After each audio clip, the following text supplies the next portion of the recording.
Good evening and welcome to Uncivil Disobedience. As always, this is Chris Richards, the Eclectic Radical, and joining me as always is my co-host and partner in crime, Kennedy Cooper. Kennedy, what's been going on? There's this global pandemic that hasn't ended yet, mysteriously, and that's been on my mind a lot lately, not just because it's in the news, but also because a lot of people I know are getting COVID. It's kind of a freaky time. I So, can see how it would be. yeah. Other than that, I guess things are okay. Well, if except for the existential crisis, everything is the same mind-numbing grind of capitalism we all know and love, right? Yeah, the economy is better than before the pandemic. So we should just all feel good about that, right?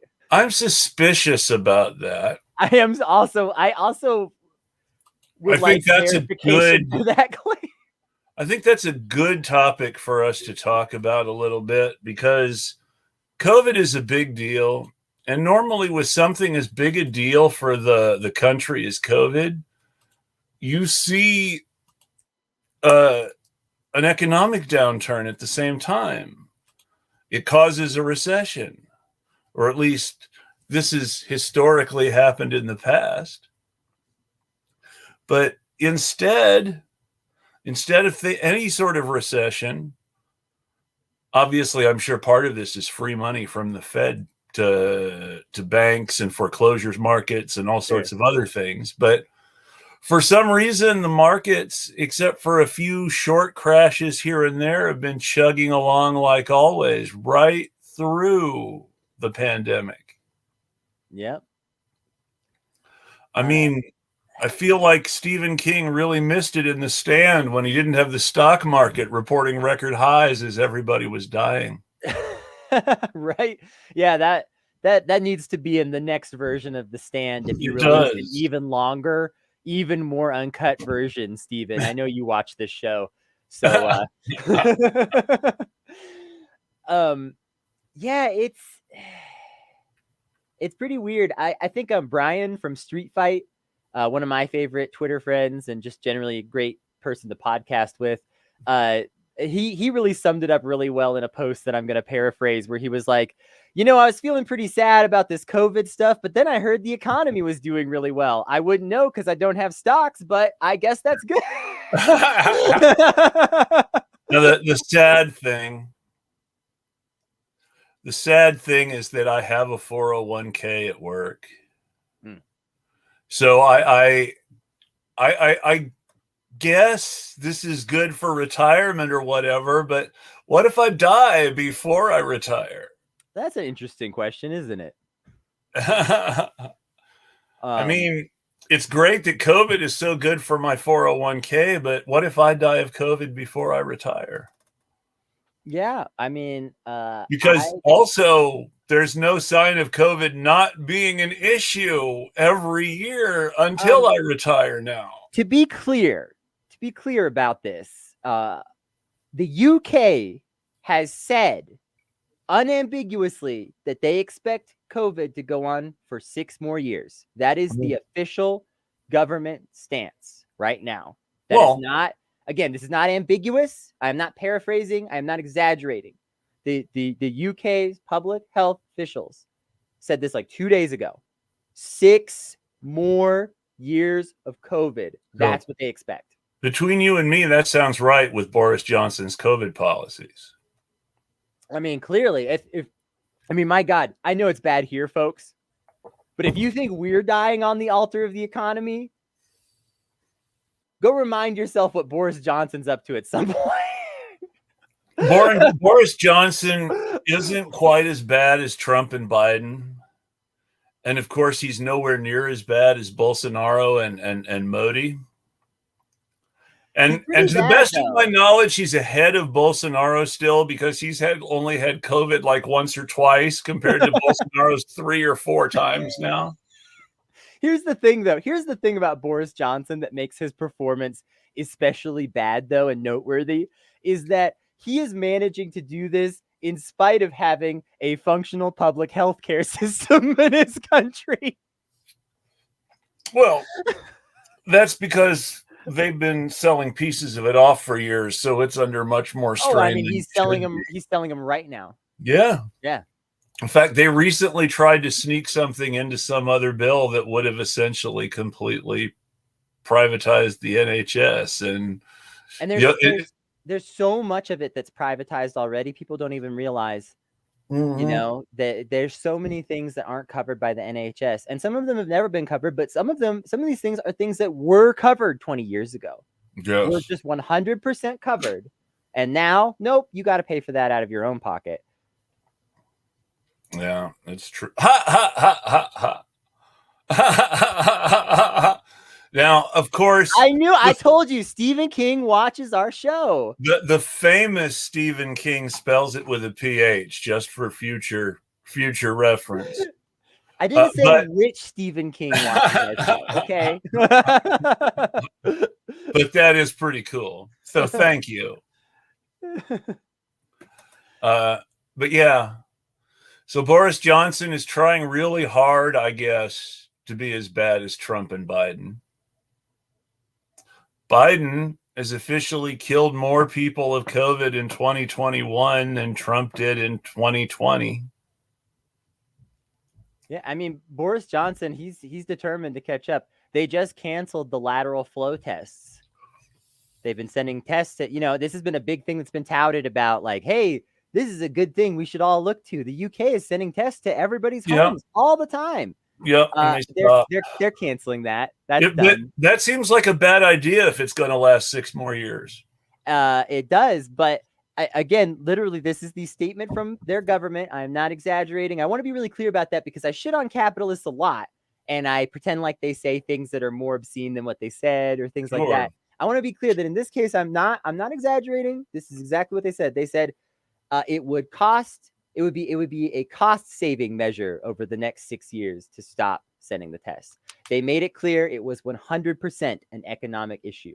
They did not care about any other factors. They're not even pretending to care enough about their subjects to send them COVID tests in a country where they can actually get health care if they know they're sick. Yeah. See, and so what does that imply too? If you live in a country where if you get COVID, you just head on down to the hospital, it's fine because that's how it works. You just go to the hospital, it's paid for. If not sending tests out in a situation like that, it feels like they want you to die at home. It does. They want you to not realize that you have COVID. Because if you realize that you have COVID, well, you're going to get that free healthcare. As you should. Because first of all, it's a human right. And second of all, you paid for it with your fucking taxes. So you may as well go. That healthcare in the UK isn't free. They pay for it the same way that we have proposed paying for Medicare for all through taxes, through different government spending programs, et cetera, et cetera. That's your money. Third of all, if you know you're sick and go to the hospital early and make use of all these fancy new treatments that are now available, that should be easier to get in the UK than here for obvious reasons, it would seem like you would be less likely to make other people sick too, and maybe things might not last 6 years. Also, you're more likely to live. Can we just talk about that? Well, can we just? I think COVID starts to get severe, and you go into the hospital the minute that you start to feel like, whoa, I'm really sick. Then that's too late. Hospital that minute, you have a lot better chance of surviving. Someone that I know not super well, but an older acquaintance passed away of COVID recently. He wouldn't go into the hospital until he was 17 days very ill. That's not as helpful. That doesn't work out very well. But you can't blame an American for making that choice in a lot of cases because shit's fucked up here. It's true. Our healthcare is expensive and horrible. But if you live in the UK, your healthcare is free. So you would just go. So once again, why are they stopping the tests? I think that's a question that we need to. What do they mean when they say it's going to save money? What do they mean by that? Do they mean, oh, the tests cost money? Sure, they mean that, but what do they really mean? Well, what they really mean is that every person who dies at home saves the NHS money. Exactly. Now, we know that hospital bills are overinflated, but if you do go into the hospital with COVID, you're deathly ill and you're on a ventilator and all that, that does cost the hospital some money. But let's talk about that. Well, hold on. Before we get into the costs, just let me finish this, and then we can, because costs, we could spend the rest of the night on that. There are some costs. If an extended hospital stay actually does incur some costs, right? Yes. And so if the NHS wants to save $50,000 per dead person of COVID, or more, or less, or whatever exactly it is. So the depressing thing is it's less than that. Well, it is less, yeah. Because let's talk about some of the untold secrets of healthcare that everybody already knows. We just choose not to talk about it. Primarily because the media occasionally talks about this stuff and then it disappears again. Yeah. So number one, because of the way the system works in the United States, with the exception of some countries in Africa that the big pharma companies basically play kickball with, it's not cool. It's worth an episode all of its own. Mm-hmm. But with the exception of some countries in Africa that big pharma plays kickball with, we pay a lot more for medication than most other countries. Oh, yeah. In the UK, the NHS is allowed to bargain for prices for all sorts of things that Medicare isn't allowed to negotiate in the US. And because the NHS is the primary healthcare provider, that means that when the NHS sets the price, that's pretty much the price for the few private healthcare companies around there too, because it's just too much trouble to charge a couple different prices in the UK market the way it is. But in the US, nobody's negotiating those prices. The Democrats were going to pass a law to let Medicare negotiate for prescription drug prices on the idea that would drive them down for everybody else too. And what happened with that? The Democratic caucus couldn't get all on the same page in the House. So it didn't even go to the Senate because of, Congress people like Josh Gottheimer and disgusting. And that ilk of Democrat. Yeah. Now, and aren't those people just a judgment on the rest of the party that they're still there and tolerated and protected? Yeah, I mean, the tolerating is the part that really, you can say that it's a big country, it's hard to control who gets into parties, we can't be responsible for everyone, blah, blah. Sure, I agree with that. But the problem is when you protect people like Gottheimer, Kirsten Sinema, Joe Manchin, when the party goes out of its way to protect those people over and over again, that I have some serious questions about. Because you can, liberals love to make this claim, we can't control all that. I agree. I want to be really clear. I agree. You can't control everybody that joins your political party in a country this big. You can't. But you can control where the money goes. You can. You can control who gets media. You can control a lot of things. And over again, the Democrats choose to make sure Joe Manchin stays right in that seat, right there, nice and comfortable. And so, when people try to come after people like Joe Manchin, what happens? The Democrats close ranks around him like he's worth protecting. We need him to win West Virginia. We need that blue seat. It'll be red if we don't reelect Manchin. Now, I'm going to take a moment to jump from that to something more insidious. Because let's pretend, in a world where we don't know what's going on behind all the curtains, let's pretend that the Democratic Party really does need Joe Manchin to win in West Virginia in order to have a chance of having a blue senator in West Virginia. Let's pretend they're right. And let's pretend they're also right about people like Angus King in Maine, who's an independent who used to be a Republican and has never been a Democrat, but caucuses with the party, and the party supports him for his reelections. Like Kristen Sinema, who was elected in Arizona, like Mark Kelly, who was elected in Arizona, like Sherrod Brown, who's the only Democratic senator from Ohio, but who can be a lot more progressive than Joe Manchin, despite coming from a so-called red state. Yeah. We need to talk more about, I'll let you get back to this point in a second, but I just want to say for the record, we need to talk more about Sherrod Brown when Joe Manchin comes up. Yeah. Because Sherrod Brown, he comes from a place where it really is very politically tight, and there is a lot of fighting back and forth between the Democrats and the Republicans for control of Ohio. He really is in a serious battleground, even more so than Joe Manchin in a lot of ways. And yet Sherrod Brown has no problem going out and making the rounds to support unionization efforts in his community. He has no problem going out to make the rounds to support COVID policies that could actually save people's lives in Ohio. He has no problem getting on the Senate floor and voting yes on a highly progressive bill, even if it's going to cost the country a lot of money or whatever.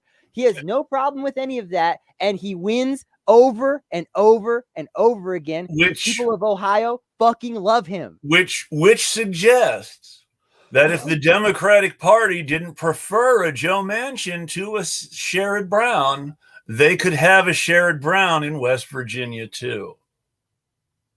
And in fact, we have evidence of this because we know that there are progressive candidates winning local elections in West Virginia. It's true. We know that there is a real progressive movement in West Virginia. We know that there is a real leftist movement in West Virginia, not just progressive, but actual leftism is happening there in a big, big way right now. I think a lot of this honestly just comes down to like the liberals just have this very bigoted mentality towards the poor of this country. And states like West Virginia in the liberal mind are universally poor. It is all poor people in West Virginia. Yes. Which, ignores like there's great universities and all these things that exist there, just like other states, but in the liberal mind, this, the very stereotypical coastal liberal elite person, who I know does not represent all liberals, but let's talk about that person because they are real. In that person's mind, West Virginia is all poor rednecks. Yes. And then furthermore, in their mind, so when I say redneck, I mean a socialist. But in a liberal mind, yes, when they say redneck, they mean white trash. Yes. In general. And so to take this even further, they don't just think these people are white trash, though. They think that these people are white trash and necessarily also, on top of all these other assumptions, vote Republican. So, and this brings me, because the mention of white trash segues very nicely into some things I want to say about January 6th. So, as someone who's lived in the South, let's talk about what white trash really means and who white trash really is. Because this is something that there's a huge misunderstanding about in as we were among the coastal elites that we were talking about, let's say, who've only ever been to the South on political campaigns. Well, because, part of it, I know you're going to get into this too, but part of it is white trash is not a monolith. Well, beyond monolith, while white trash has been traditionally called poor white trash because they aren't the rich people in the state, and the rich people have genuinely dismissed them as poor white trash to say they don't have to listen to them. Poor white trash are not necessarily actually poor people. Poor white trash in many cases are the rural and exurban middle class and professionals, people who would be Democrats if they lived in a city because of the way city politics work, but people who are not at all Democrats because of the way that the political and social culture of their state has gone. Yep. And more importantly, who have real class commitments to the owning class. Most quote unquote poor white trash own their houses. Well, I would say some land. There's a divide, is what I would say. There's true. There's a lot of the people that you're describing, but I want to also point out that there are some people that in many ways are just like what the liberals imagine.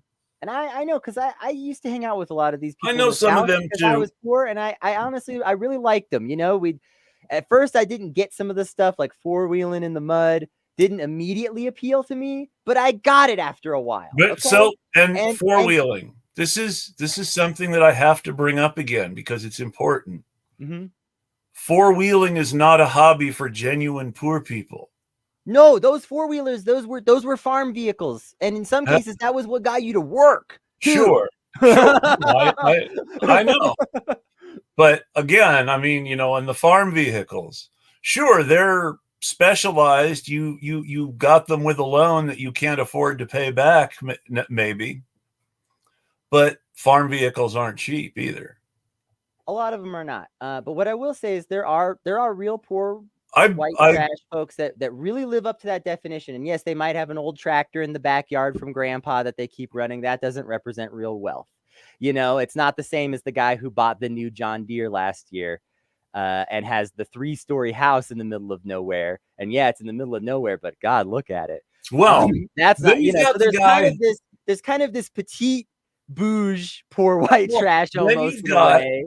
And there's a more genuine, and why I want to draw this distinction is because those people that are more genuinely what you would imagine as the caricature of poor white trash are more likely to be progressive or leftist. And y'all are fucking idiots when you just trash this image in your mind. And again, it's all false because on the one hand, you have these people that they live in a 3-story house. They own 6 trucks. They're not really that poor. Well, and no, on the other hand, you have these actual poor rural folks that are more likely to support you than anybody else practically in this country, but you won't reach them. Well, that's the thing. When I lived in Tennessee, the folks who were actually poor in Tennessee looked more like you. And the folks who were not actually poor in Tennessee looked more like the stereotype of poor people in the South. But you'll notice something about those people, okay? I'm gonna tell you this for all you watching who might not be as familiar with these phenomena. You'll see these people that you think, damn, that's white trash. But then you look closely, and they're wearing a graphic T-shirt that has never been stained. Yeah. Maybe it's a dumb graphic T-shirt that says something completely ridiculous, like about the loony left or something, you know? Maybe so on that. This is the thing about the liberal idea of aesthetics, honestly. Like, this really ties into all of that because there's this liberal idea of aesthetic and this idea of the aesthetic of wealth. And this is one of the things that upset liberals so much about Donald Trump was that he did not cater to class signifiers in these ways that they really, really wanted him to. I guarantee. And so liberals will look at this guy that's, you know, looks like white trash, but the hat's clean, the shirt's clean, the pants are clean, the shoes are brand new. You don't notice that part. The Duck Dynasty effect.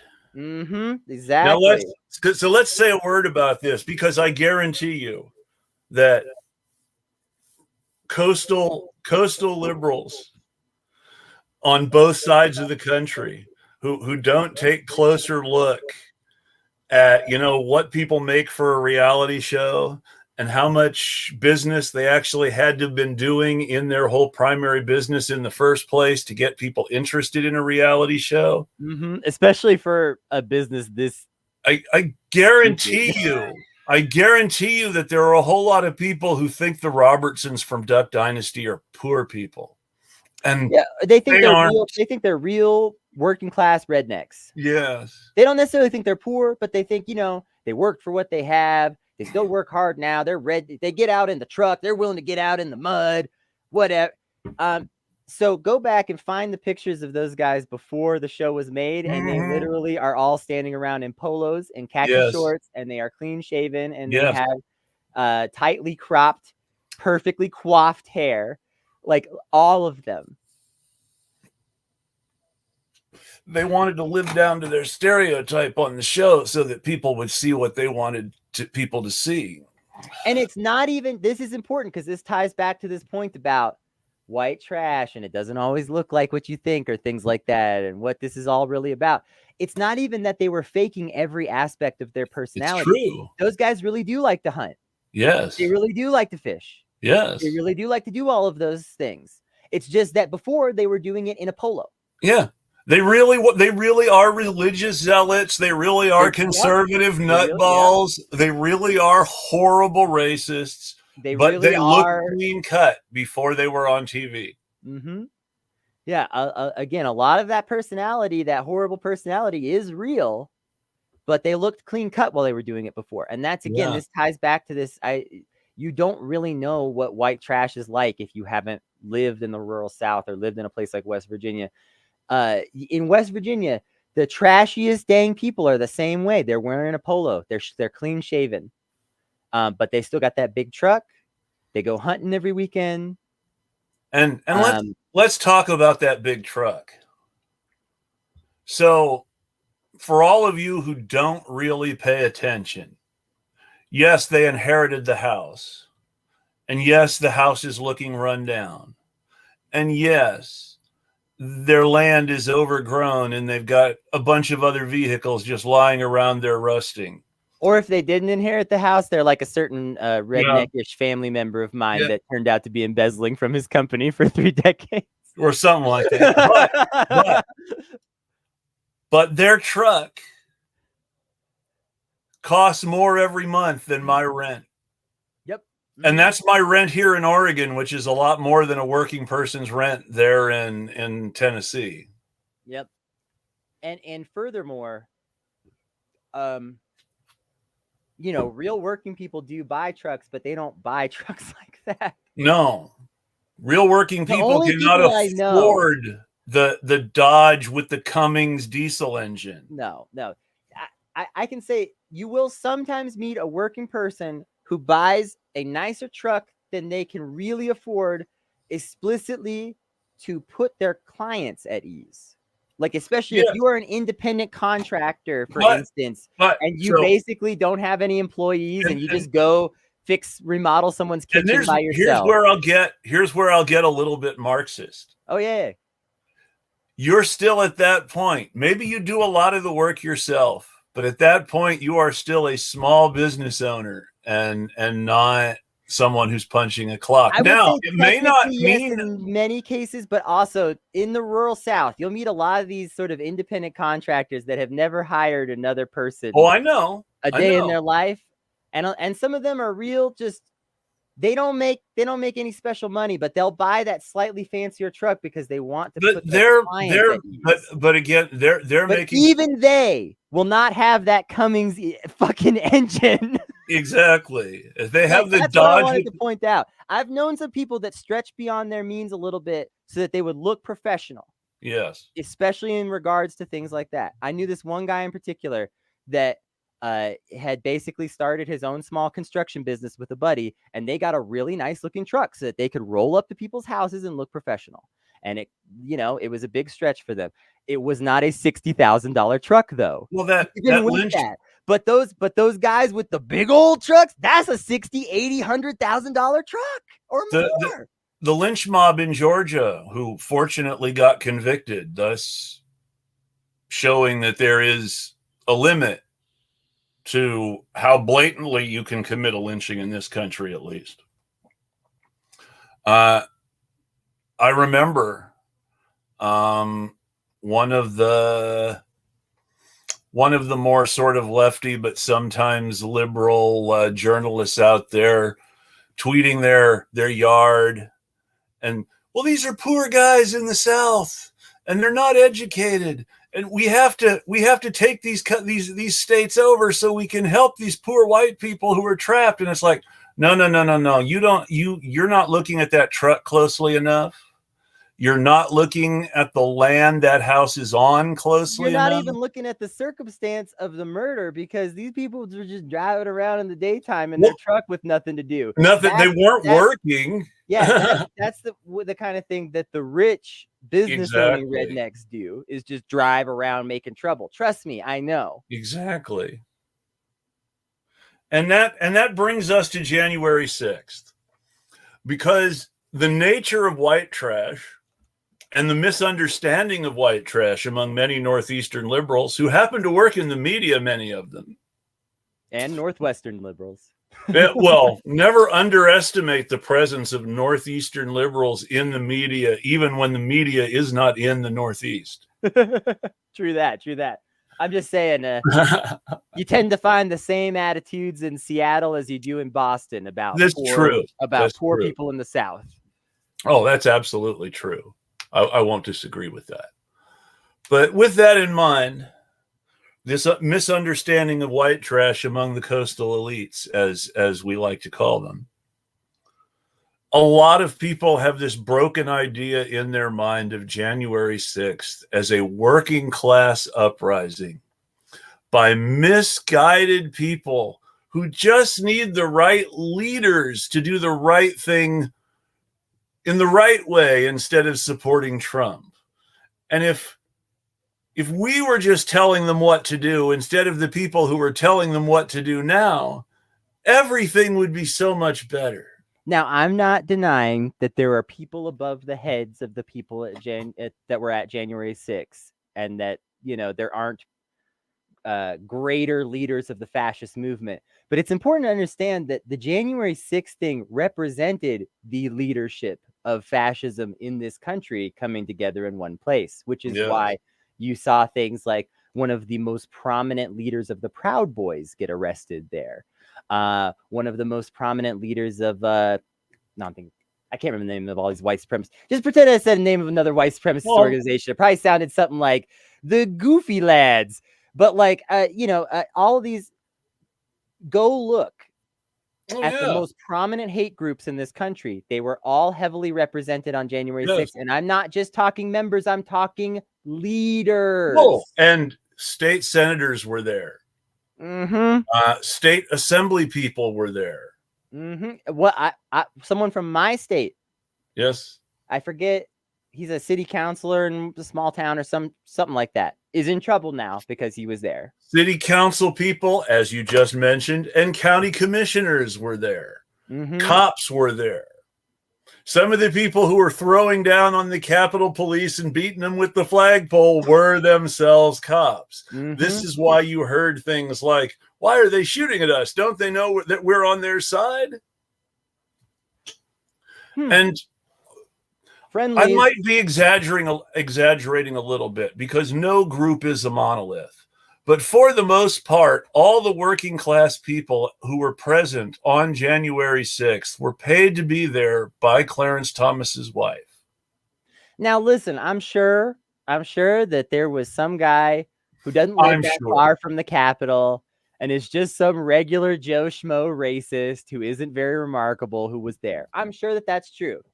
But in general, these were professional racists. Yes. These were not casual fascists who just meet up on the weekend to talk shit about, the people in their community that they think talk funny or whatever. These were the people that organized those meetings. Like the Brooks Brothers riot when I was younger in 2000, which had a lot more to do with deciding the election in Florida, because it interrupted the recount at a time when, if the recount had continued and had been started again after the interruption, Gore would have won. But the recount was stopped when it was stopped for a reason. I think it's worth noting, too, that this entire Brooks Brothers scenario cemented the idea in a lot of people's minds that Florida couldn't swing, even though it was clearly trying to. Even though it was clearly, obviously so close that the rich people had to storm Broward County's election commission in their nice clothes. Yep. And let's keep in mind, now, obviously, again, no county is a monolith. But the population of Broward County in general does not run to white people in suits. And yet there they were storming the Broward County Election Commission. And the fact that they were wearing their suits shows how desperate they were. Yes. Because January 6th is a great example of, these guys were all like, they were wearing like goose feathers and slathering themselves in whale tar and shit. They were dressed out for their idea of what combat was like. Yeah, they were dressed out in their militia fantasy gear, whatever that meant for them. And so it was all like, camo fanny packs and, fox fur mittens or whatever. And it was all weird as shit. You look at a lot of those folks in their regular day-to-day life, and they wear suits. Yes. Or they wear polos and khakis. Yes. It's Duck Dynasty again. Yes, it is. Well, and again, these were the people who were cosplaying as revolutionaries storming the gates. They're not real revolutionaries. They're people who are protecting the status quo by cosplaying as revolutionaries. It was essentially an extra dangerous Civil War reenactment. Yes, exactly. Like, that's really, I really need people to see it that way more, because that's the level of theatrics. And this is where you have to go at it with nuance and really talk about what it was and what it wasn't. So first, at no point during January 6th was our government at risk of actually falling. The Capitol, even if they had killed every congressman, by some mechanism they have to fill the seats temporarily, but then you've got new elections. They're not going to magically put Republicans in every one of those seats. No, if anything, an event like that would probably cause a blue landslide. Yes, it would be a huge deal, and there would be lots of difficulties, and it would make everything that much more gridlocked until all the elections were done. And, then you'd have a whole bunch of special elections, and it wouldn't really change much in the long run. Now, would it escalate things and make things worse? Absolutely. Yeah. But it wouldn't lead to the fall of the government. Now, there are things that mainstream media wants to tell us about that may or may not have led to the fall of the government. But the simple fact is at least at this point in time now, that's not to say it's going to happen this way again in the future. I want to talk about history eventually too, but at least in the short term, to use a horrible mainstream media phrase, the guardrails held and the status quo was not particularly warped. Was Biden scared into being more conservative by January 6th, or more likely given confidence by January 6th that he would be able to use the political capital of January 6th so well that he wouldn't need to actually deliver as president? Sure, absolutely. But I don't think it would have. I think I think Joe Biden's presidency is the same if January 6th happens or not. I think you can make a fair argument, though. You can make an argument that maybe there's like 10% of police. Maybe they saved the post office. Maybe January 6th convinced Joe Biden he didn't even need to save the post office, because all he would have to do is keep saying our democracy is at stake, and people would say he was a great president. And with the liberals, it's working. With those of us who know that we don't really have a democracy in the first place, not so well. But with the liberals, it's working. Which brings us to what is important. I will say it's not even working on all the liberals. And I know that dealing with liberals can be annoying, but honestly, in some ways, there's never been a better time to try to reach out to some of your liberal friends and family No, I and don't talk to them about disagree. politics. Because I find that right now, a lot of liberals are dissatisfied with the performance of the president. I won't disagree with that. A lot of Now, people, the prominent ordinary ones, people, I don't mean elite yeah, liberals. not elite. Yeah, the prominent Twitter liberals, they think this is Well, great. to be fair, even some of the prominent Twitter liberals are breaking ranks in some ways. That's true. I That's true. mean, A few of them have.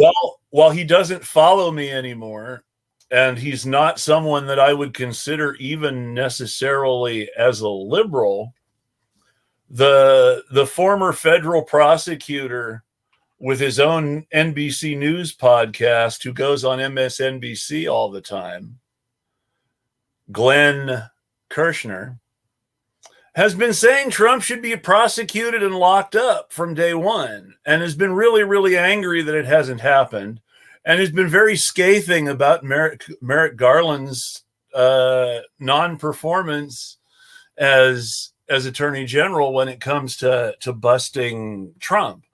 But the problem is that people like Glenn Kirshner aside, who are allowed to be there for stage dressing, shall we say, nobody with actual political clout and the ability to make such a prosecution happens wants to set a precedent where a former president is tried for crimes.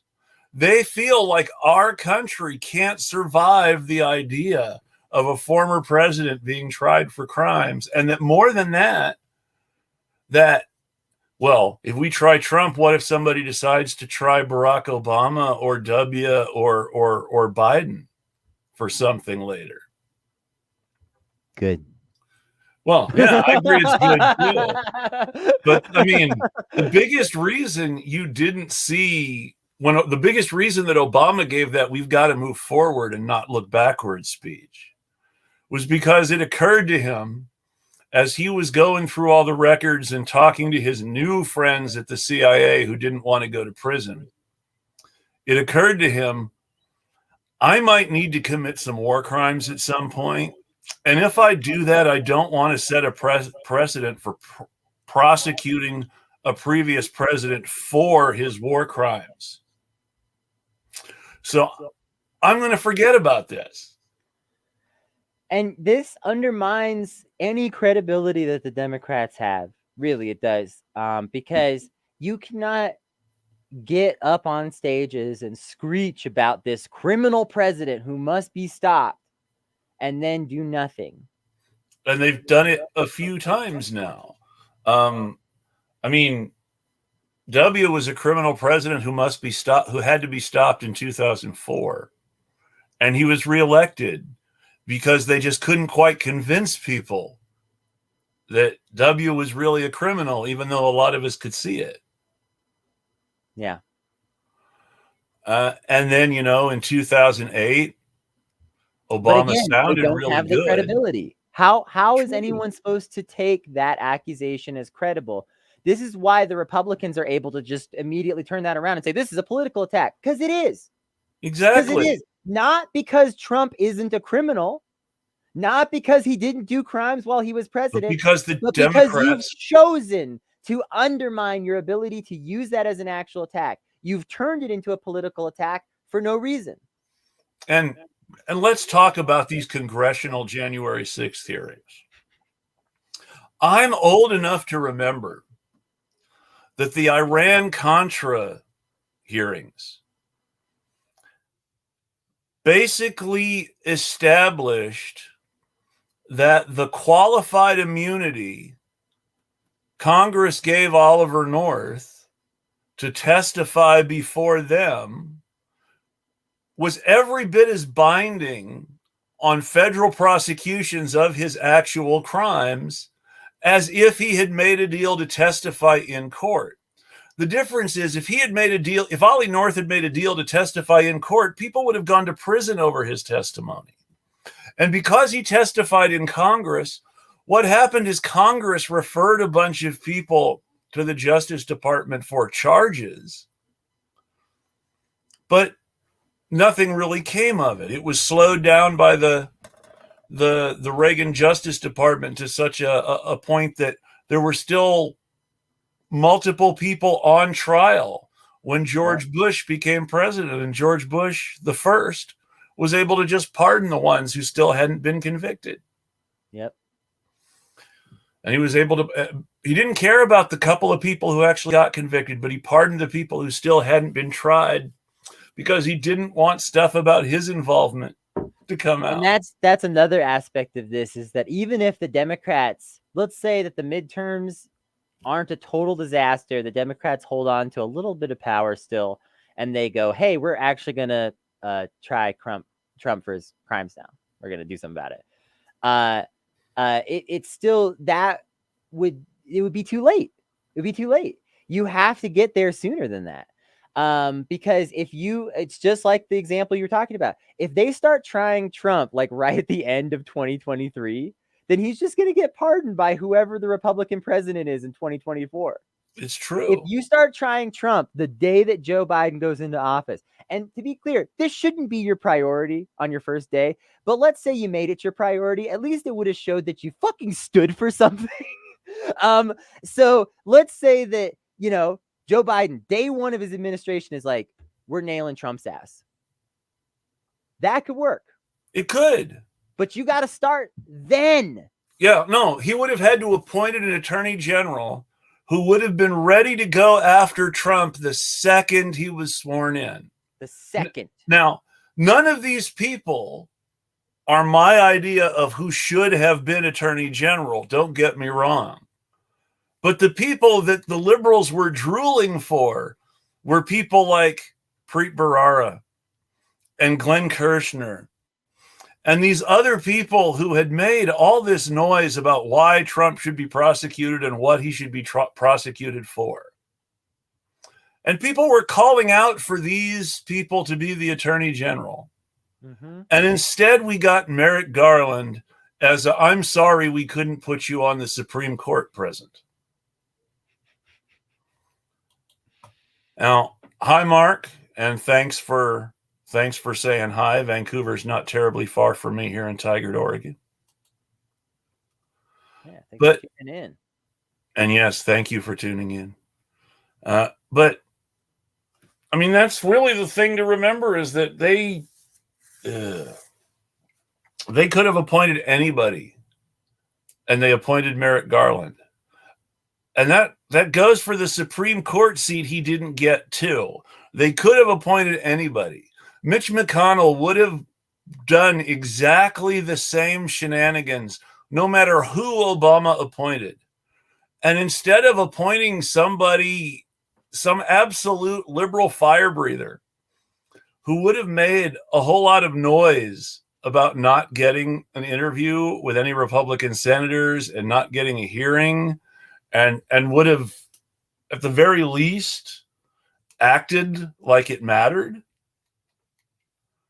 I mean, that's something where, even though Mitch McConnell was clearly out of line, and I mean, it's something where they could have won more political points. I mean, they won some, but they could have won a lot more political points off putting someone louder than Garland in that position.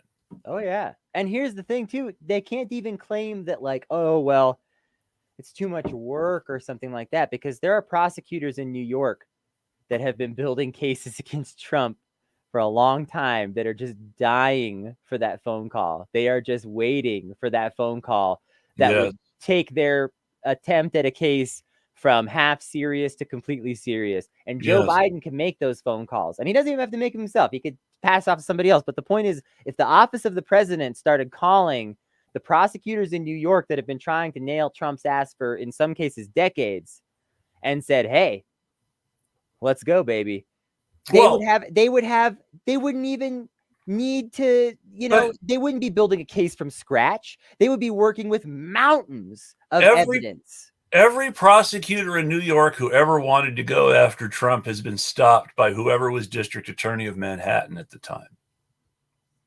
And that's my point, though. Those people are still out there. Their cases are still out there. If you wanted to turn it around, if you really wanted to turn it around and nail this guy, then you would call up all those prosecutors, whoever tried to bust Trump. You'd say, Yep.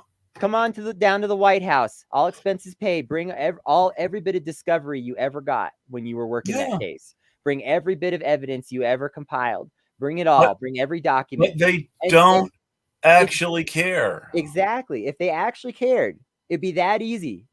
Literally, pick up the phone and you could have 10 amazing lawyers who have been waiting for this opportunity at the White House tomorrow morning with a mountain of paperwork so high and so damning. Like, it's all right there available, and they're pretending that it's not. And these special committees in Congress, they exist to do one of three things. One, make something go away. Two, score political points off something. And three, really make it look like you care about something, whether you care or not, and rubber stamp what you planned to do next anyway. Yep. The classic example is the Warren Commission, which, of course, included judges and other people and not just senators. It was the real blue ribbon, bipartisan, everybody commission.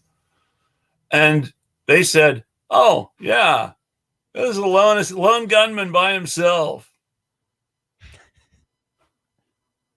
And a few years later, the Senate Select Committee on Assassination says, well, we kind of think the mafia did it, actually. But nobody talks about that because that wasn't the official finding. That was just the Senate Commission on Assassinations. Yep. The official finding is the Warren Commission, which includes the FBI investigation that has been the official finding ever since, to the point where there was an episode of Quantum Leap telling people to stop making up conspiracy theories about JFK. We know this is what happened. And so it's the official story has stuck, even though the Senate didn't even agree with the official story. Yep. The official story, the official legal story on Martin Luther King Jr. is that a federal court, a civil, not criminal, for a variety of reasons, but a federal court found individuals civilly liable for a criminal conspiracy to kill Martin Luther King Jr., and that none of those individuals were James Earl Ray, and that the King family has supported a pardon for Ray in the past.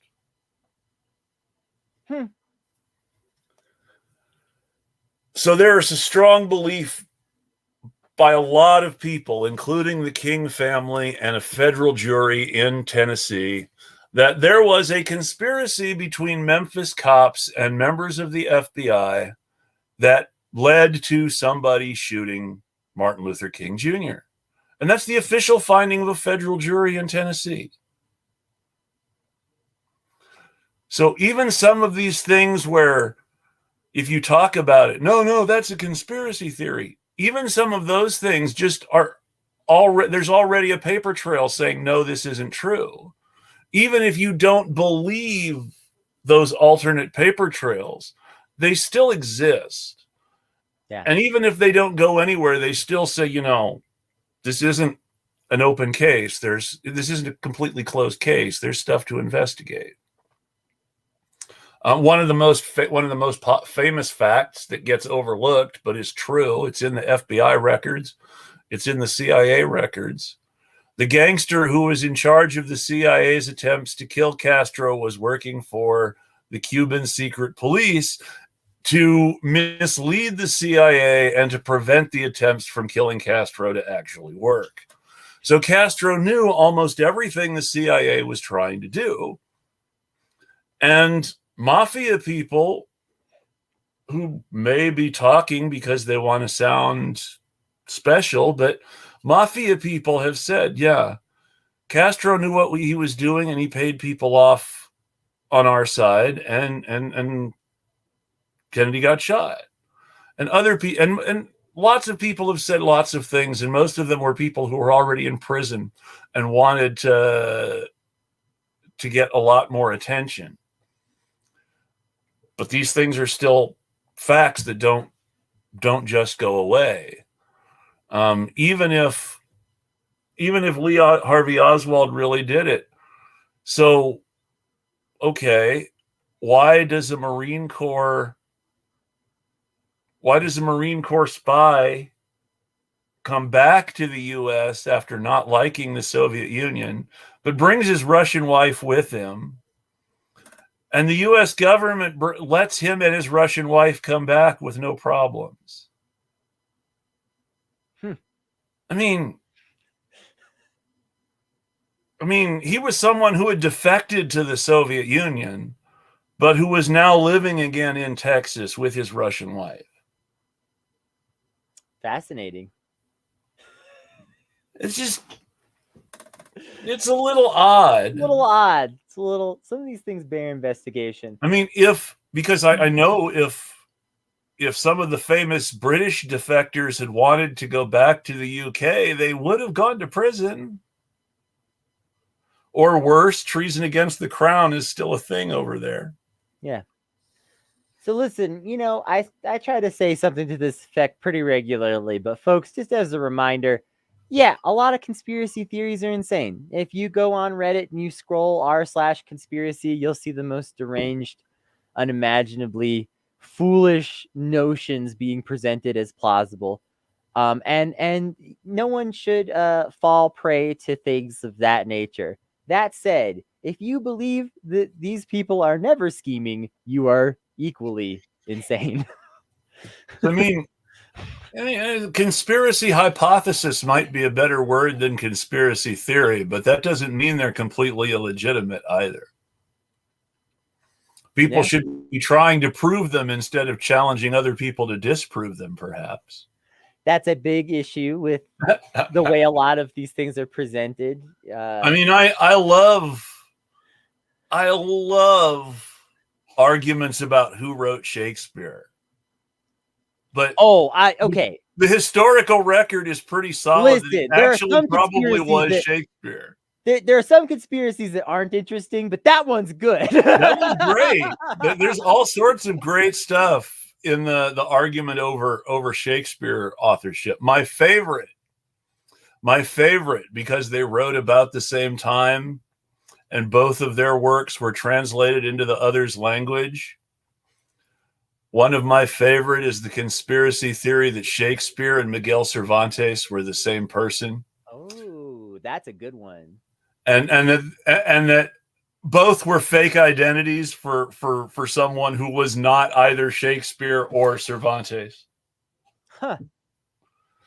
I believe that popped up when I was reading it, and saw. I believe that was associated with some of the Earl of Oxford stuff. Basically, they were saying, "Ha ha ha! The Earl of Oxford wasn't so smart that he wasn't just Shakespeare. He also faked his death and was Cervantes too." Yeah, it's pretty wild. So yeah, I've definitely heard some compelling theories about it, Shakespeare being a group of people, also perhaps headed by William Stanley. I think that's a pretty interesting one, where it's like you have this society of playwrights, all headed by this like sort of enigmatic noble, all writing plays together and then attributing them to one guy. That's an interesting theory. I like the group authorship thing. Except usually when people do the group authorship thing and go behind a pen name or a fake person, there usually isn't a real person that everybody can point to and says, this is him. Right.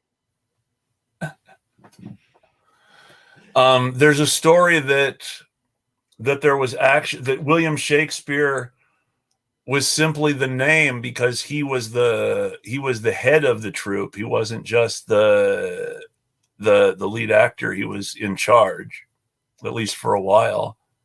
There is the idea that different people at different times wrote for the acting troupes that he ran, and everything got his name on it because it was his acting troupe.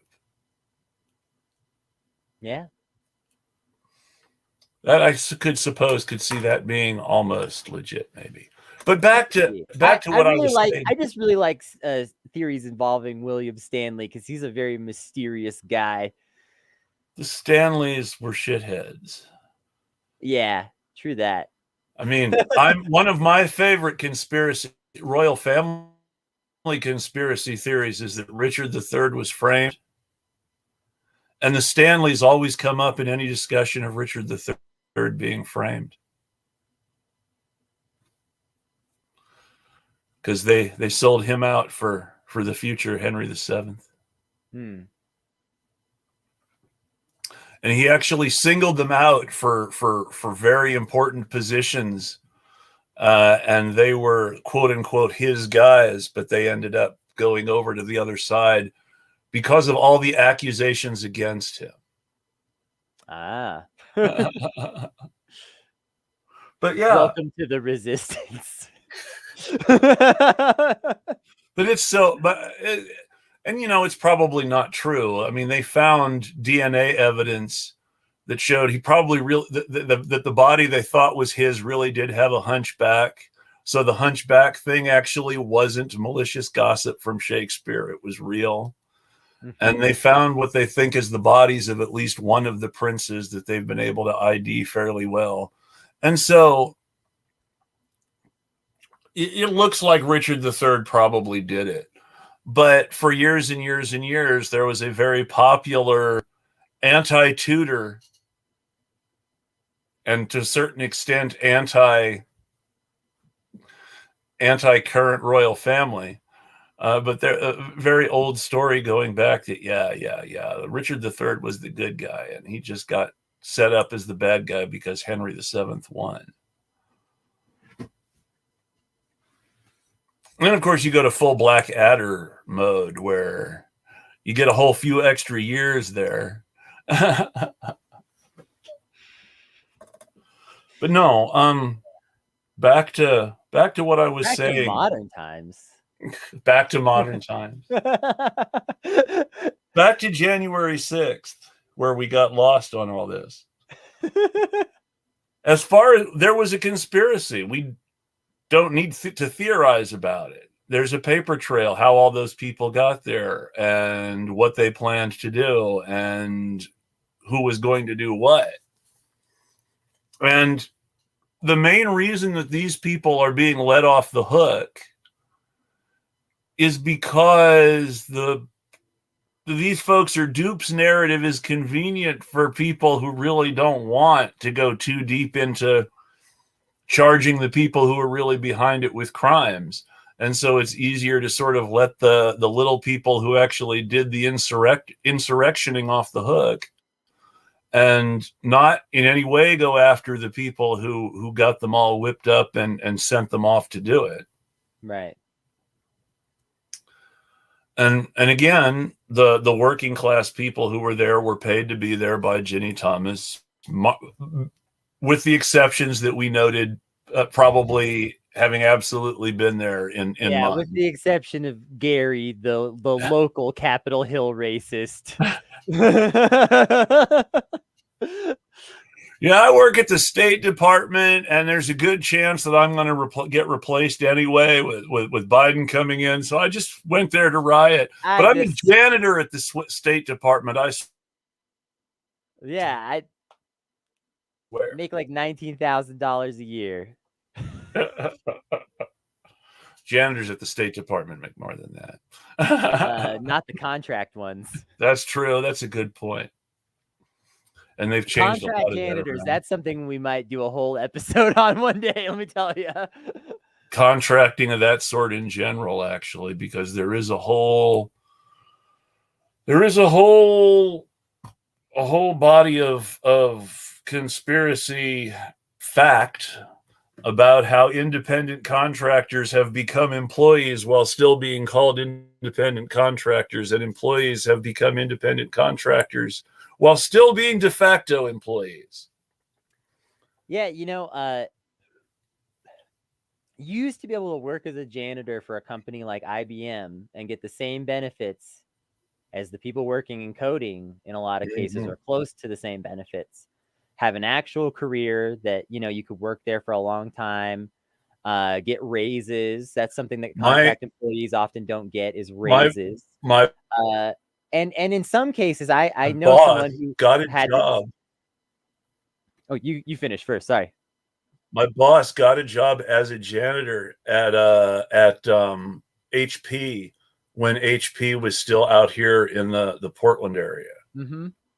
And he started shadowing the mechanics who did the work on the machines, and the engineers who inspected all the parts after. Mm-hmm. And one day when no one else was there, he took over somebody had to take over a machine, and he took over the machine and he did everything he was supposed to. And he thought he was going to get fired because it was an insurance violation. And they basically did tell him, you can't hang out and you can't shadow anybody there anymore. But 5 different departments, when they had openings, all wanted to hire him, and he was the janitor before. That opportunity. I was about to say, I'm glad that this is the story that you were telling, because I was about to say my IBM story was not just a made up thing. An older friend of the family, she started as a janitor at IBM. She took programming classes in the night because she was making enough money working as a janitor at IBM, and they would, and they were willing to subsidize the cost of her classes too. Yeah. So here she's just a janitor, but they're subsidizing her to go take coding classes. And then what do you know? 5 years later, she gets hired to be a bug fixer. That's how it works. She's working in the coding department, making twice as much money. And that's an opportunity that doesn't exist in the world of contract employment, which is my boss ended up as like, really have to, you know. My boss ended up as like a senior manager, which sounds more of a big deal than it actually is, because of the fact that anybody who still works on the actual manufacturing floor is still kind of a peon, no matter how important their title is. But he became a senior manager and was making good money and went into business for himself and made lots of money for a little while, and then made some bad financial choices and ended up having to work for a living again. But those are the kind of people who are at the Capitol on January 6th, not poor people who came all the way from Alabama, despite their great economic pain, to storm the Capitol and make their voices heard.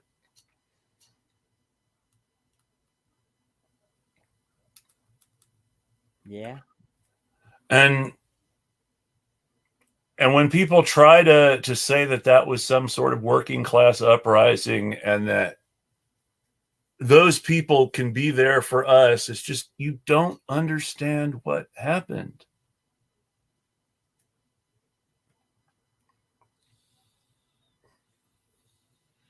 Truly, it's frustrating. It's very frustrating. And the dangerous side of all that is political violence is now a normal part of our conversation again. It's not a discussion about, will crazy people do some weird terrorist thing. It's now, okay, what political events are going to be targeted by the militant arm of the Republican Party, essentially. Mm-hmm. And every time it does, will we again be treated to the Democrats making that the issue instead of all the things they're ignoring? Because the Democrats are using that as a distraction from a lot of things. But the reason they're able to use it as a distraction is because it actually does matter to some extent that fascists are ready to now openly affiliate themselves with the Republican Party and vice versa, in a way that they used to try to pretend not to. I mean, there was a time when other Republicans pretended Strom Thurmond was kind of crazy, and other Republicans pretended Newt Gingrich was kind of crazy. And then all of a sudden, they weren't pretending those people were crazy anymore. And now those people are normal in the Republican Party and are starting to be normal in the Democratic Party too. Joe Manchin is not that different from Strom Thurmond. Joe Manchin is not that different from Marjorie Taylor Greene. No, he's not. Except, of course, really not. He's Catholic, I think. Well,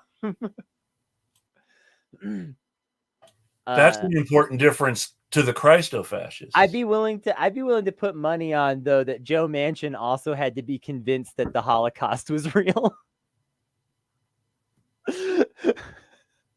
No, he's the right age. He probably grew up to a story about his grandpappy liberating some concentration camp that was really liberated by the Russians or something like that.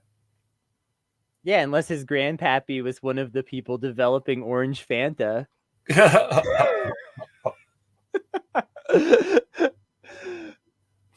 No, but it's funny. I mean, there were several places where they shot movies of American soldiers and concentration camp prisoners and made it look like the Americans had liberated the camp when that camp had already been liberated by the Russians before Germany surrendered. Yep.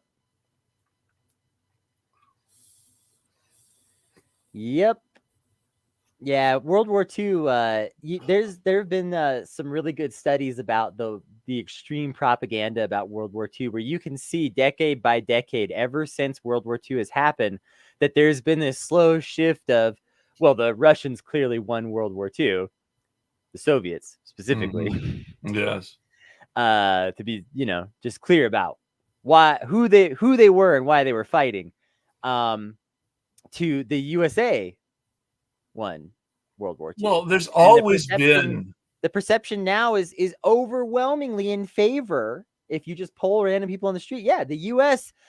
World War II, it was on the ropes. Europe was looking dicey. It looked like Germany might take everything, and then the U.S. finally rolled in at the 11th hour and said, "No way, buddy." That's the story. What actually happened was that the Soviets fought a war for many years against the fascist threat, and then the U.S. showed up at the last minute and we're like, yeah, I guess we should have gotten here earlier. Sorry. Well, Churchill was deliberately trying to delay any sort of intervention on the European continent until Hitler had pounded Stalin and killed as many Russians as possible, so that the Allies would then be able to mop up communism after. The problem is that FDR, who was not an idiot despite being a capitalist, realized fairly quickly going in that Stalin and the USSR mattered more for beating the Nazis than Churchill and the UK. So FDR started listening to Stalin more and Churchill less. And the reason D-Day happened the way it happened was because of a combination of FDR wanting to keep his promises to Stalin and certain elements of the U.S. command saying, hey, look, if the Soviets win this army before we invade Europe, we're going to look pretty bad. If the Soviets beat Germany before we even invade France, it's going to be bad. Yeah. And even then they did stuff like the invasion of Italy, which was a massively wasteful and expensive sacrifice of people who didn't need to die. We drug out the war with Japan just to really try to drive home the point that we fought the last battle. Because Japan was ready to surrender. Famously, people know that Japan was ready to surrender before we bombed them with the atomic bomb, which is one of the most horrifying things that humans have ever done to each other. Just in case you needed a reminder, because I feel like people have just kind of forgotten that that's yet another thing that the U.S. did that should be remembered more. Know? But But even before that, Japan was kind of like, you know what? we don't know how long we're really going to fight this war. And there's a common narrative that, oh no, it was Japan that will fight to the last. They had this attitude of blah blah. Well, and they had done that on some places. They had done that in some places. To be fair, there were specific islands where they had that experience, and in many cases, those specific islands had no ability to easily communicate with the mainland, and were just doing the only thing they knew to do, which was fight, because they're soldiers. But that was part of it. There was there were some attempts to like dig in heels, especially it was a very divisive thing amongst Japanese military leadership towards the end of the war. Do we stay in? Do we get out? But the point is that there was an opening to end that war far, far sooner. And that's really not discussed enough, because everyone in the Japanese government was down with continuing the forever war, and diplomacy was an option. The only difference between the peace negotiations before the bomb was dropped and after, to the best of my knowledge, somebody please correct me if I'm wrong, but to the best of my knowledge, the main difference is that before they dropped the bomb, Japan was not willing to give up the emperor. And after they dropped the bomb, the emperor was willing to abdicate. But remember, we ended up letting them keep the emperor anyway.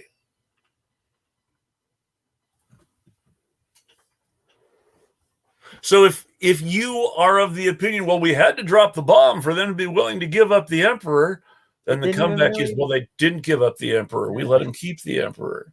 Yeah, in the end, the emperor is still there to this day. Though there is one happy bit of news in that the emperor's family may marry itself out of existence by marrying commoners. Oh yeah. Because if a male in the imperial family marries a commoner, then the commoner automatically becomes a princess. Yeah. But if a woman in the imperial family marries a commoner, she becomes a commoner too. She and her husband may get some fancy special honorific from the emperor, but she's a commoner now and not a member of the royal family. And so they could end up, if the Japanese royal family just keeps having daughters, there just won't be a Japanese royal family anymore. Yeah. Well, especially because over time, there's very few people that qualify as a non-commoner marriage potential that isn't like your first cousin. Exactly. Well, I mean, they could marry European royals if they really wanted. That's the one bit of good news, is there's still plenty of European royals who aren't commoners that the Japanese could use to revitalize their line if they really wanted to. Yeah, and the great thing about the remaining monarchs of this world is they all acknowledge each other because they're desperate to hang on. It's like, Princess of Monaco, maybe that might help you out. There are a couple of available princesses. I remember because there was someone I did a bit about who he could marry to become royalty, and he was going over the slim options of European princesses. The princesses in Norway are either too old or too young. And a bunch of them are married off already. The princesses in the Netherlands are either too old or too young for the same reasons as the ones in Norway. What a mess. There is one more thing I really wanted to cover. Okay. We can get to one more topic tonight, I'm sure. And this is that there was a fire the other day in the Bronx in New York City, and 19 people died. And it looks like it was caused by a space heater not working right. Now, a city council person from Harlem tweeted a long thread about that. If you're on Twitter, it's worth reading. Her Her username is at Kristen for Harlem. I'll put that in the chat.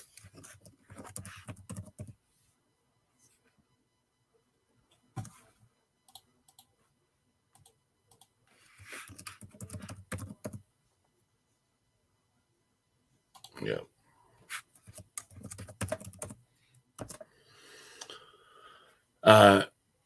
She's great anyway. She's the only socialist and police abolitionist on the New York City Council. Mm-hmm. And I say that even though a couple of DSA city council candidates got elected, because Tiffany Caban has made it clear she's not a socialist or an abolitionist. But that aside, she had a good thread about how landlords in the Bronx in general have a habit of not having central heating or not keeping it in repair, and as a result, space heaters are necessary. Landlords have that same problem here in Oregon. There's no central air or central heat because, hey, this is Oregon. It doesn't get hot in Oregon. You're not going to need air conditioning. But that means people are using space heaters or portable heaters in the wintertime, or they have floorboard heat, and that's it. Yep.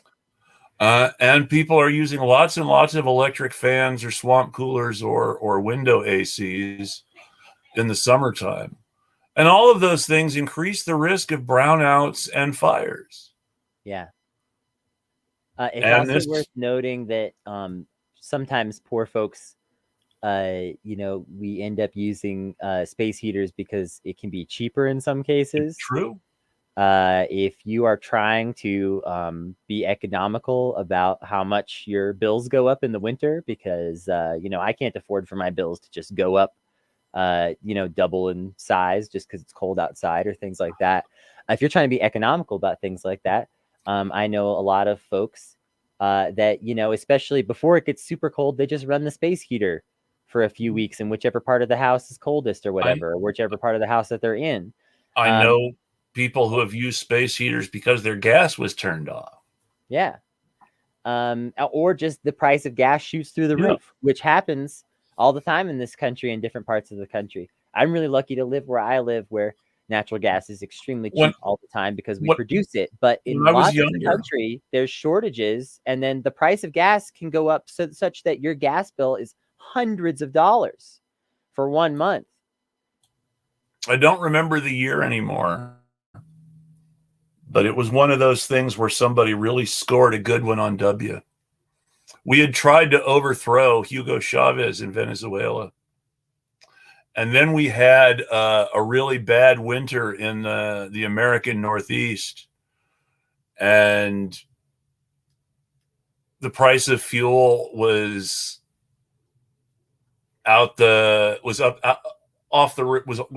breaking out through the roof of the houses. It was so expensive. And not too long after the coup attempt, Hugo Chavez offered cheap heating oil to all the families affected by the blizzard. And they sent a whole bunch of heating oil to the U.S. from Venezuela. It was hilarious. But yeah. So that fire was because landlords are shit. It wasn't that the tenants were irresponsible. It wasn't, people were using space heaters and they shouldn't have been using space heaters, and that's what started the fire. It was tenant negligence. No, the heating wasn't working. And they were specifically using space heaters because the heating wasn't working. And a malfunctioning space heater caused a fire. And I don't care. You can show me pictures that show a rat's nest of wires, papers all around it or whatever. It's the landlord's fault. It's still the landlord's fault. Regardless, you can try to prove to me that this is in some way, but it doesn't matter what you show me. You could show me a poor person spilling their beer all over a space heater or something, and I would still say it's the landlord's fault. It's the landlord's fault for so many reasons too. It's not just the obvious things, it's the unobvious things, like the fact that apartments have been getting smaller for generations. Yes. Landlords more have expensive. literally been taking apartments and cutting them in half and redoing them and turning them into 2 apartments. And something that would used to be 1 apartment that you would rent for like $500 a month is now 2 apartments that each separately cost $1,200 a month. Landlords keep forcing tenants into worse and worse and worse situations through their negligence and poor behavior and greed. And so no matter what evidence you put in front of me, it is the landlord's fault, period, because it is a systemic and it is a power imbalance issue. We bought a heavy duty portable fan for our first apartment when we moved out here from Tennessee to Oregon, because it was a hot summer and we needed something to keep cool. But that fan was so powerful that the plug caught fire in the wall, and we couldn't use it anymore because it would start a fire. Yeah. Now I saw what happened and I stopped it before it became dangerous. But that's the sort of thing that kills people if they're not able to watch the fan while it catches fire. Mm-hmm. Our central gas heater blew out a fireball at our old place. Not this one, because I wouldn't live there anymore after that. Not for very long. We moved out pretty shortly after that happened. It blew up. Whole fireball came out, burned a few of our possessions a little bit, not really badly, but it showed just how far the fire had come out of this heater. And I'm pretty sure the only reason that we didn't die is because I was awake when it happened and I was headed to bed. Yeah. And sometimes it's something like that. If everybody had been asleep when it happened, instead of you being awake when it happened, that would have been a whole different story. Could have very well been. If instead of having a problem during the day when someone was around and watching, what if that fan had sparked in the wall at night while we were sleeping? Yeah. Or what if you were out to dinner? Or out, at the DMV. Well, we would have turned it off. My first example, I wanted to be something nice, but then I was like, actually, let me think of some poor people shit. Spending 4 hours at the DMV waiting around, and then you come home and your house is burned down. That's the kind of shit that happens to poor people because we don't fucking get anything. And these landlords, they're making big money off of the backs of people like me while providing very little. I have one of the best landlords now I've ever had in my life, and they still suck. They're the ones getting paid out by our rental insurance when something goes wrong. Their owners, their business insurance and our rental insurance, both to protect the landlord.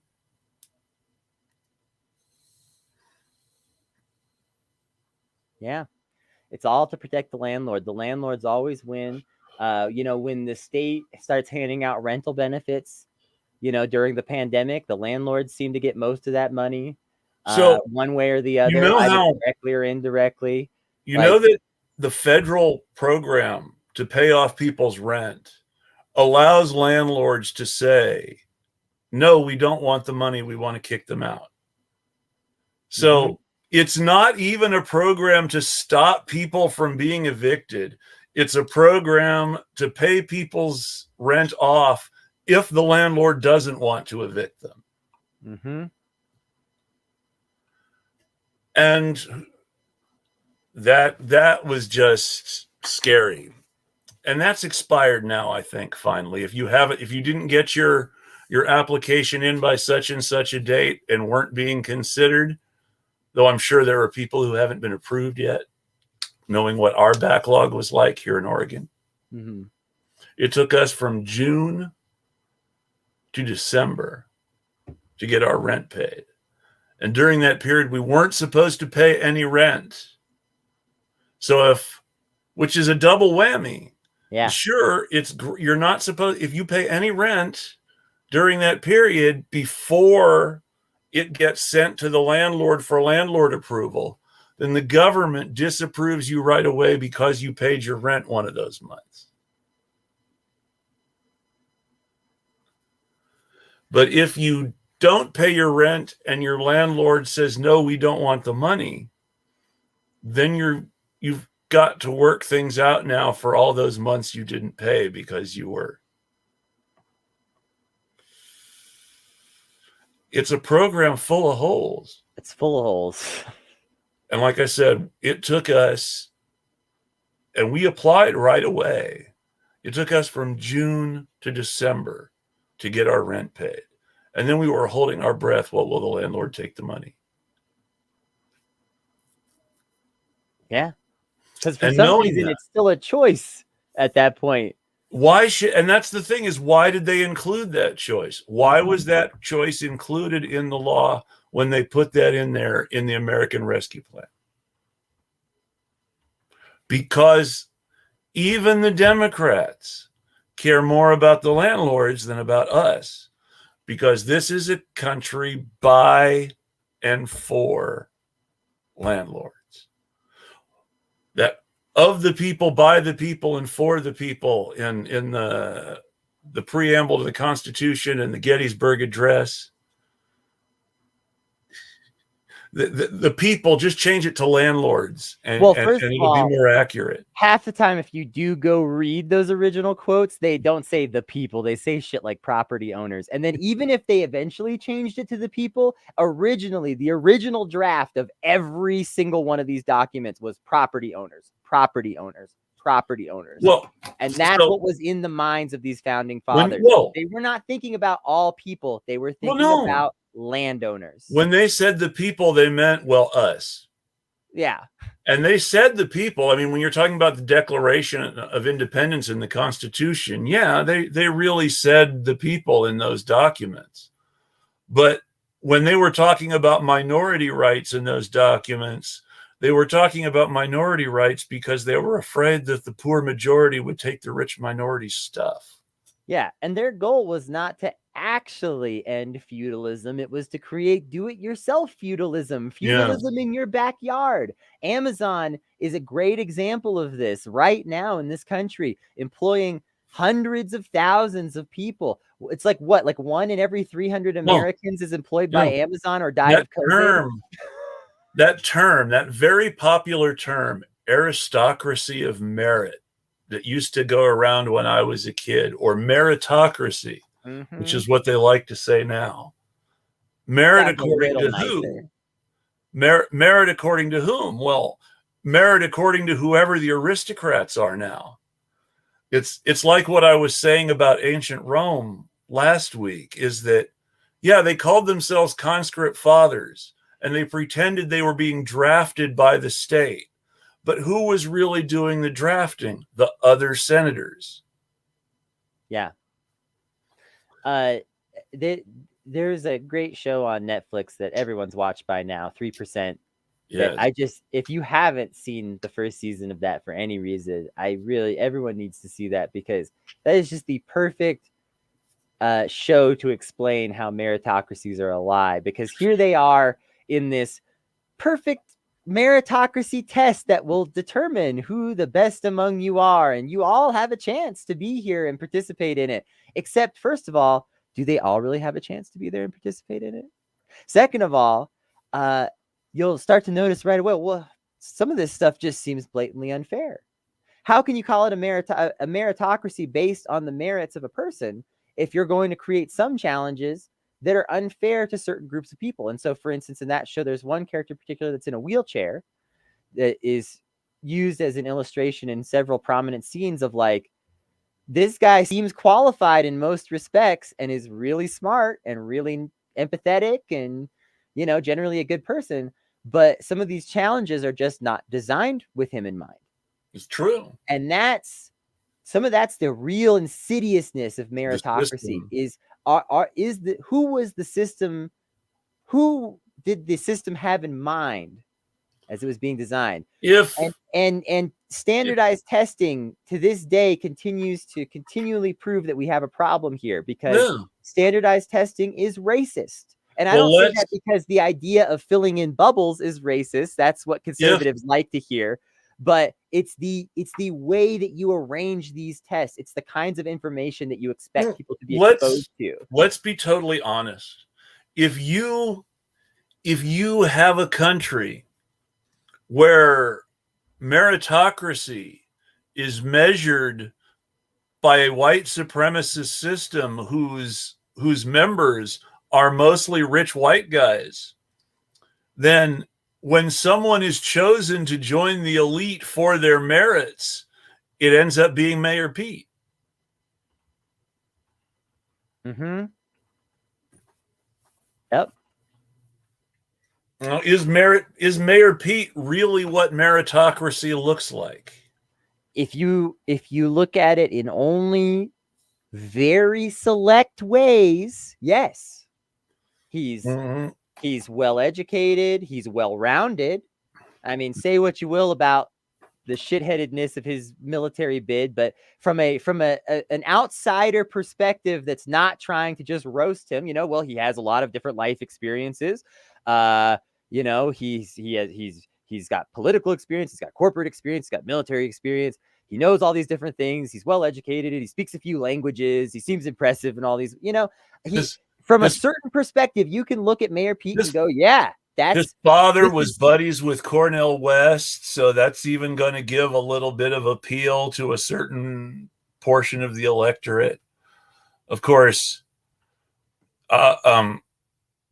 he ended up, not being anything like his father, so that's a whole different story. But yeah, his father was an old communist buddy of Cornel West. Yep. So, he's got a little bit of socialism. He's got a little bit of capitalism. He's a well-rounded, smart individual. From a certain perspective, yeah, this is someone who worked hard, believed in himself, got ahead off the sweat of his back is what it looks like to a lot of people. Then you take away that really limited frame. You take that away and you realize it's all a fucking lie. Well, someone who will remain nameless from a digital publication that I refuse to cite directly anymore. Once wrote, it could be, unfortunately. Once wrote in their criticism of Mayor Pete's book that having been to Harvard themselves, not noticing the poor people in Cambridge Square was really kind of unforgivable. And that there was no mention whatsoever of the panhandlers in Cambridge Square in Mayor Pete's political autobiography. And as a result, it's pretty clear that Mayor Pete couldn't have really cared about poor people. Yeah, Mayor Pete is just full of nonsense. And, he has this very carefully crafted image that you can, you put the picture frame around it and it looks just right. You take that away. It's like, you seen that meme where the one guy's running from the other guy, but then the camera is only showing certain parts of their body. And so the guy who's running away looks like he's about to stab the first guy. Like that's the art of like the Mayor Pete style illusion. Yeah. The camera is showing you one thing and it looks really convincing. But just outside the frame of that camera is some other piece of information that would change the entire context of what you're seeing. It was like, who did anybody mention when she was running for Congress that AOC had interned for Teddy Kennedy? No, that was a conveniently, it would have made a big difference to a lot of people who chose to give her money if they had known she had interned for Teddy Kennedy at the time they chose to give her money. Well, because that indicates, she was just more interested in just a track towards political operative from the beginning.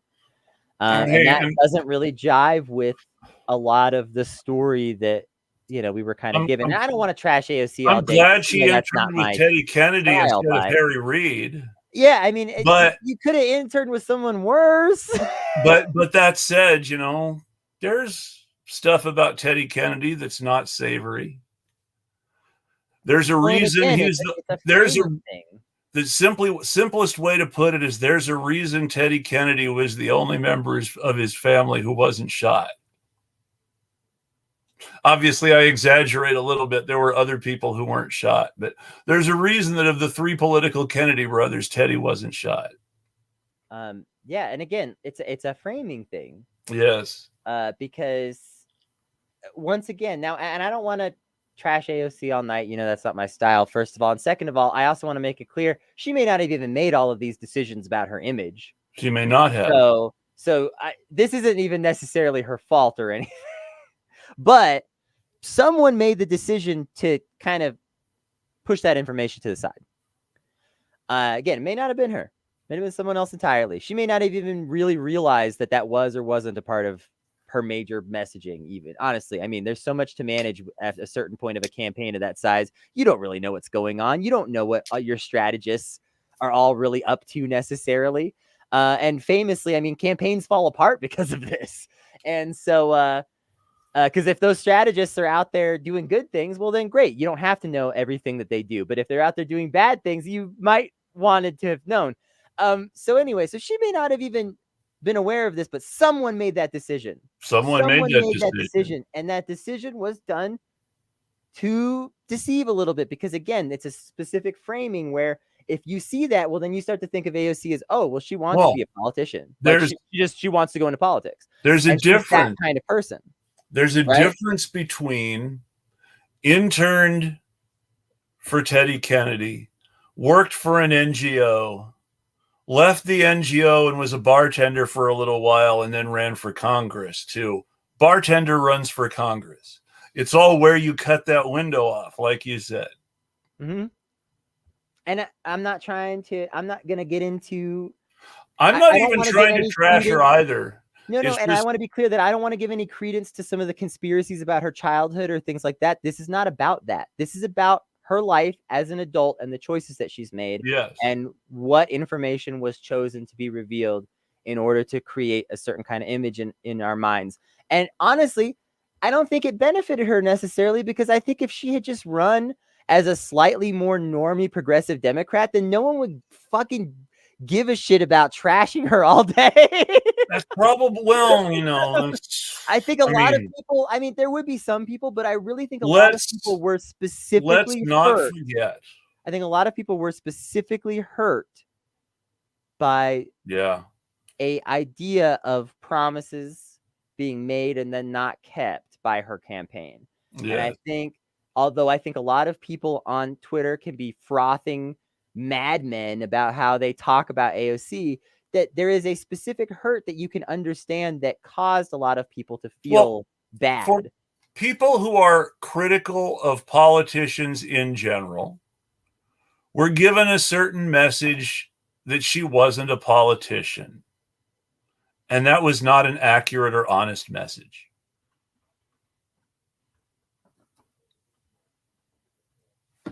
And that's really what it comes down to, is people were told she's different from other politicians. And she really wasn't as different from other politicians as they wanted us to think. For good or ill. Obviously, I'm not a huge fan of anyone in office right now. Yeah, I don't have love for many politics. That's one of the reasons why I don't like to trash AOC in particular, honestly, is because who cares? These people all suck ass. I would much rather talk about the Congressional Progressive Caucus if I'm going to trash progressive. I'd rather talk about Josh Gottheimer, who we brought up at the beginning of this show. Well, he doesn't even pretend to be a progressive. He doesn't even pretend to be a progressive. But the point that why I bring him up is just because that guy just gets to fly under the radar for the most part, being a horrible person. On top of everything AOC else, gets scrutinized for, he's trying too hard and saying too much. He's in a safe blue district. Mm-hmm. You could run Fidel Castro. I exaggerate because there are Cubans in New Jersey and you probably couldn't run Fidel Castro specifically. But generally speaking, You could run Fidel Castro in the district and he would win because it's that blue. You could run Lee Carter. Here, we'll give an example of everybody who pays attention to modern American leftism. I miss Lee Carter. You could, I mean, he still tweets. I know, but he's not in office anymore. I know. His tweets are really good lately, though. Tweets are always really good. I mean, I think he got really disillusioned and frustrated there for a little while, and his Twitter kind of fell off just because he didn't have the energy for it. But he's back to like. Blame him for being disillusioned and frustrated. Lee, I'm not judging you. But he's had more of his old energy for the way he's been talking about things. That's good. All of that. Yeah, you could run Lee Carter in that district, and he just win. Yeah, he just win. It wouldn't be a big deal. You could pick any of our Twitter people that are just a little too far outside the Democratic Party, but won't stop trying anyway. Jason Call could run in that district. He'd win. Easy. Done. Well, I don't know. Jason Call, to be fair, might say something like, well, I don't have any respect for anybody in office who doesn't care about X, and offend a whole lot of people really fast. True. Because he says those things. True. But even I still think even someone that inflammatory, I wanted to bring him up for a reason. I still think someone even that inflammatory would just win that seat because it's literally such a safe district. Oh, definitely. And that's what's so frustrating about Josh Gottheimer being the guy in that district.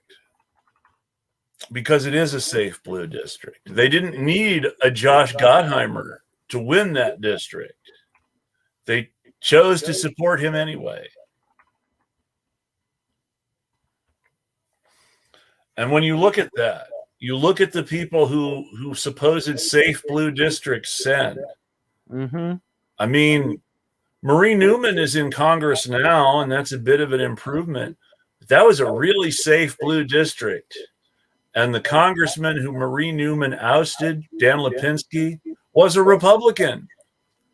That was a safe blue district that was an effective red district.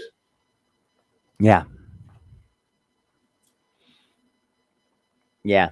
So anyway, look, all these people suck. Yes, for the most part. Even the ones that we kind of like still suck a lot of the time. That's just how it is. It's not even necessarily entirely their fault. Our situation sucks. Our government sucks. The way that we do all this shit sucks at this point. It's an outdated system that we've been sitting on for hundreds of years, pretending like we're still at the pinnacle of the world. Meanwhile, most of the countries that looked at the United States Revolution and said, maybe we'll try some democracy too, have like revised their constitution like 7 times. And we're just still sitting here like, nope, we got this. Well, I mean, Italy has revised its constitution something like, and these numbers are from when I was in junior college. So they may have done it a few more times since then, but Italy had something like 12 constitutional revisions from the end of World War II to 1990 something. Yep. Chile rewrote their whole constitution last year. Yeah. They just said, hey, our old constitution was written by a dictator. We should do something about that. We should get rid of the Pinochet constitution. Yeah, we should do something about that. India has amended its constitution 103 times. Yes. 103 times. And that's probably not over either, depending on what happens. I don't know whether it's going to get better or worse, but there's going to be more amendments. Yeah. Just a lot of countries. The Dominican Republic has had like 35 constitutions, not just like amended it, but like literally rewritten it all over again. I don't remember. To be fair, over 30 times. To be fair, we've toppled the Dominican government almost as many times as we've interfered in the Haitian government. So there's a reason they keep having to write a new constitution. That's yeah. Hunt I mean, there is Garfunkel. a reason, but even then, I mean, there are plenty of governments that would just bring back out the shitty old every time America's in charge again. Hey, we got that Constitution back out of the closet or whatever, you know. Cuba, even when it was still a dictatorship that America pretty much controlled like a colony, Cuba went out of its way to draw up a reasonably socialist constitution, something like 20 years before Castro. Yep. There's actually kind of a similar story in Venezuela also. Yeah. Before Chavez, Venezuela is another country that's had like 20, 30 constitutions. They've rewritten their constitution over and over and over again. Before Hugo Chavez was ever elected, they had a version of the constitution that was a little bit more socialist leaning, that was like in the works for a while. And, you know, they attempted it that way. So, you know, and meanwhile, here in the United States, we haven't had a meaningful amendment in over 50 years. I mean, we have not had a meaningful amendment in my lifetime. We have not had a meaningful amendment in my parents' lifetime.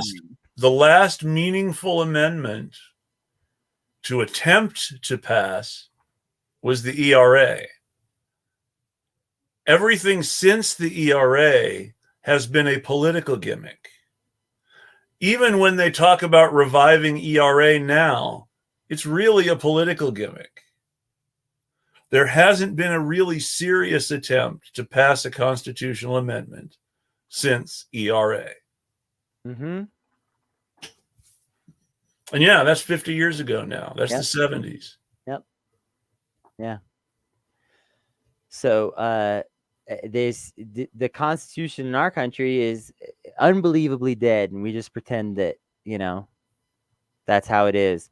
Meanwhile, like I said, every country, France, you know, was one of the first to look at us and go, hey, we're going to do that. And they had a revolution and put in more democracy. They're revising their constitution. They you know, they're changing their government up. Well, you know, they had the king, they had the Napoleon coup, and then the king coming back, and they had all sorts of difficulties along the way that required constitutional revision.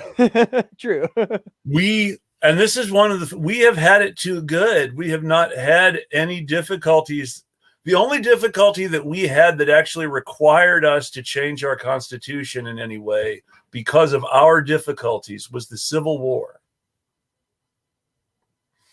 And the constitutional changes that came after the Civil War were specifically made because that was considered what was going to be necessary to rebuild the country and to remake the South as an American South and not as a Confederate South. And, you know, after a couple presidents, they threw that crap out the window because it was too much work. Yeah. I mean, they kept the constitutional amendments, but nothing really changed. They let the old Southern ruling class come back, and that was that. Yep. And on that note, do you have any final thoughts for the evening? I have a perfect final thought, which is that constitutions, like okay, let me start this over. The big issue that we have with our constitution here in this country is the fucking religious fervor.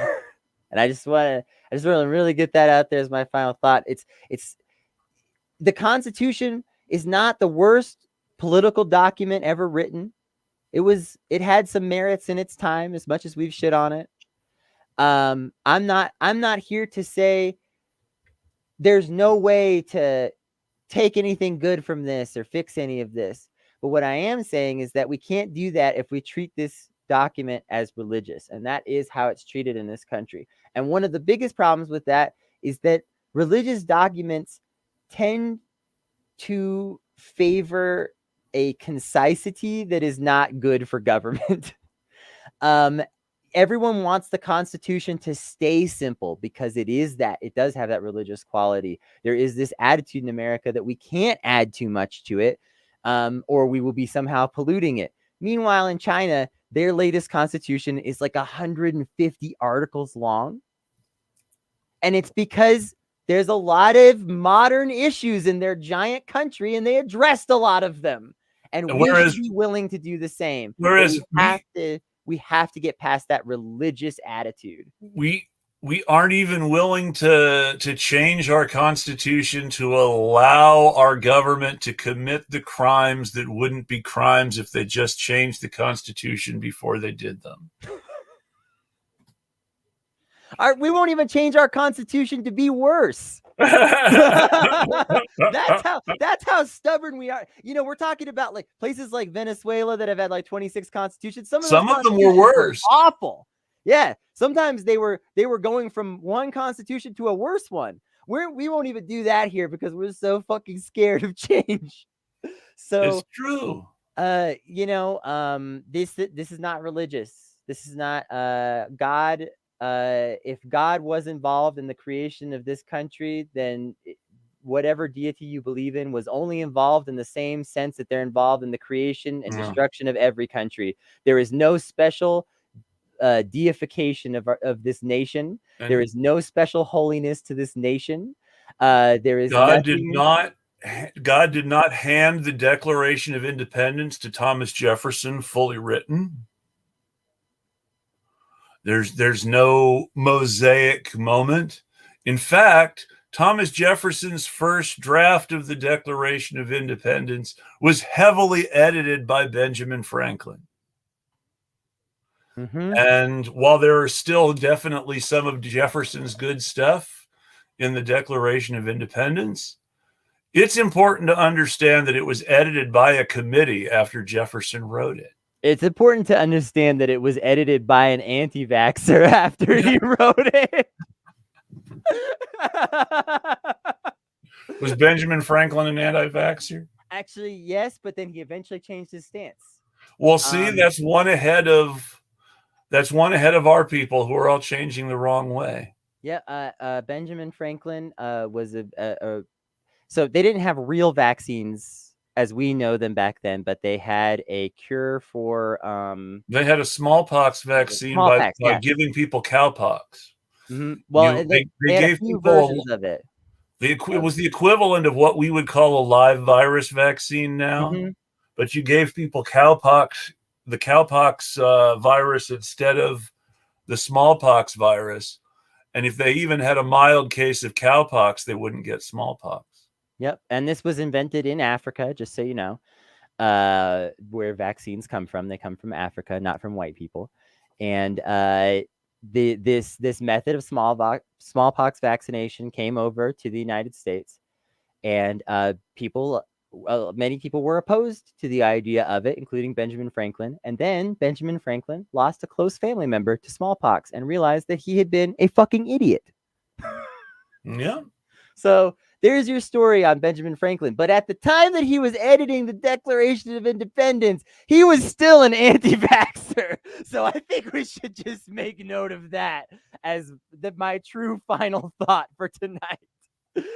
That's actually a good thought. And one of these days, and that's a note for the future, we really do need to do an episode on what a horrible philandering oligarch Benjamin Franklin was. And that's my final thought for the night. I'd love to do that episode, especially because there's some really fun stories that we could tell about Benjamin Franklin. Well, I mean, there's so many fun stories about Benjamin Franklin. It's true. So yeah, that's invented STDs basically. So that's definitely something we should do a show about, and we still need to do a show about Murray Bookchin. So those are our two big topical shows then for the future: Benjamin Franklin and Murray Bookchin. So be prepared, folks. Everybody have a great night. It's been a pleasure to be here, and as always, we'll tweet at you. Bye, y'all.